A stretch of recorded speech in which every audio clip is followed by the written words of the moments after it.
ભારતની આઝાદી માટે બલિદાન આપનાર અમર શહીદ ભગતસિંહ, સુખદેવ અને રાજગુરુની સ્મૃતિમાં વડોદરામાં શહીદ દિવસની ભાવપૂર્ણ ઉજવણી કરવામાં આવી। ભાજપ યુવા મોરચા દ્વારા શહેરના વિવિધ વિસ્તારોમાં પ્રભાત ફેરી યોજાઈ હતી, જેમાં શહેર અધ્યક્ષ ડોક્ટર જયપ્રકાશ સોની અને યુવા મોરચા અધ્યક્ષ મૌલિક સહિત મોટી સંખ્યામાં કાર્યકરો જોડાયા હતા। મહાનુભાવોએ શહીદ ભગતસિંહની પ્રતિમાને પુષ્પાંજલિ અર્પી દેશના વીરોની શહાદતને નમન કર્યા હતા। આ પ્રસંગે ત્રિરંગા ગ્રુપ દ્વારા રક્તદાન શિબિરનું પણ આયોજન કરાયું હતું, જેમાં યુવાનોએ ઉત્સાહપૂર્વક રક્તદાન કરી શહીદોને સાચી શ્રદ્ધાંજલિ આપી હતી। વીર ભગતસિંહે 24 વર્ષની આયુમાં એક યુવા આયુમાં આ દેશની આઝાદી માટે પોતાના પ્રાણ ન્યોછાવર કર્યા હતા।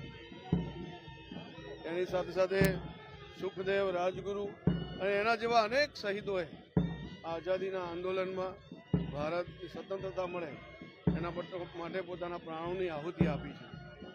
આ દિવસે આપણે તમામ શહીદોને નમન કરીએ છીએ।